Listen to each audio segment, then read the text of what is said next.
Welcome back to the November edition of the Library Roadshow. Morris Ardoin lives in Manhattan. He spent his career working with nonprofit organizations focusing on healthcare, global migration, family poverty, and education. Morris hails from the Acadiana area, with his grad school alma mater being the University of Lafayette. He's authored a book entitled Stone Motel, Memoirs of a Cajun Boy. Morris joins me now by phone to tell us all about it. Introduce yourself and tell us how you got started as an author. I got started as an author when I was really a young kid. I started writing almost right away when I could put sentences together. I started writing poetry. I started writing little stories. It happened early on. Didn't know I'd be a writer, but it's something I just enjoyed doing.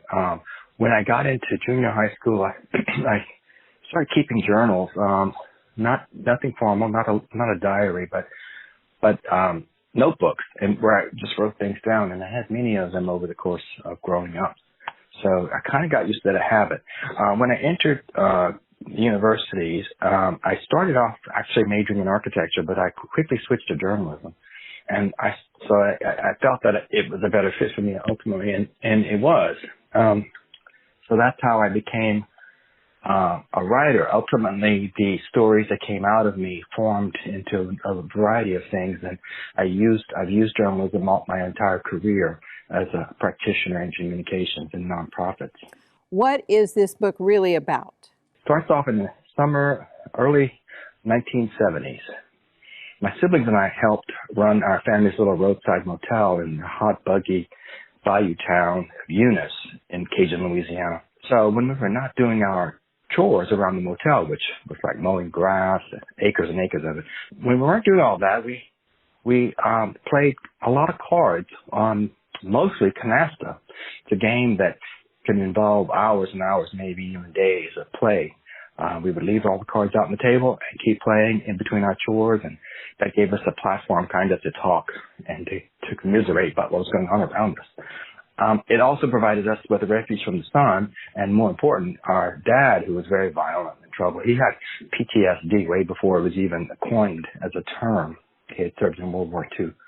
He was unable to shake the horrors he had experienced as a child and later on as a soldier. His most ferocious attacks were reserved for me because he had an inability to accept a gay or, to his mind, a broken son.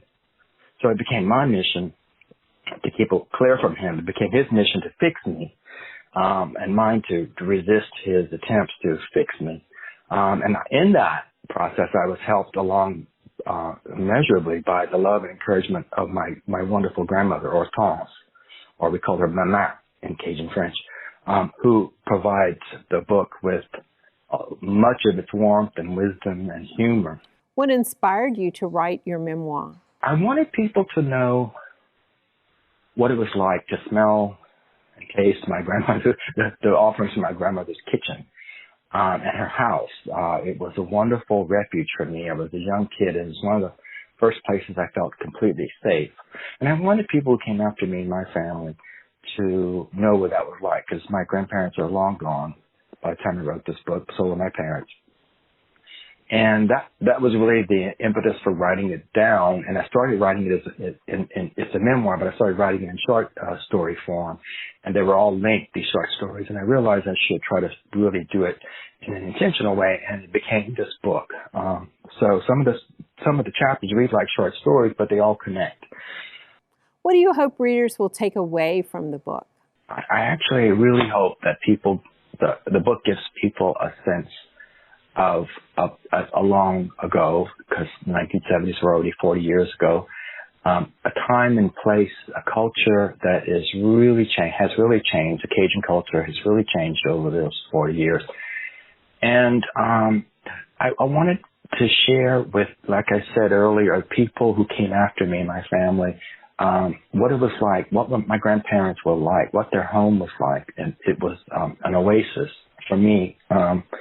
And some of my siblings loved being there, loved going to my grandparents' house. So I wanted people to get a sense of, to share in that. It's such a unique place for children, the grandparents' house. It's not like the rest of the world. And I think it's quite universal. So I wanted that to come across. I also want to talk a little bit about domestic violence. It's not a huge piece of the book, but it definitely happens. It was the reason why we did a lot of things certain ways running that motel. So I want people to know that no matter what happens, you can do what my grandmother always recommended, which was focus on getting to the other side of any adversity. If you're going through something difficult, if you can stop long enough to try to envision what's on the other side of that difficulty, it'll help you through. It definitely helped me through. How can our viewers learn more about you? Well, I write a blog, and you can find that at www.morrisardoin.com. That's MorrisArdoin.com. And there I write about I live now in New York City and in the country of New York State in the mountains. I write about that. I write about food. Most of it's Cajun food. And so the things that I have continued to write, some of I'm working on a fiction novel right now based on those experiences in the motel, but totally fictionalized, so it's kind of fun. And so that's a way to keep up with me and my work, and I would appreciate people following along. So again, it's www.morrisardoin.com. Thanks. I really appreciate being on the show.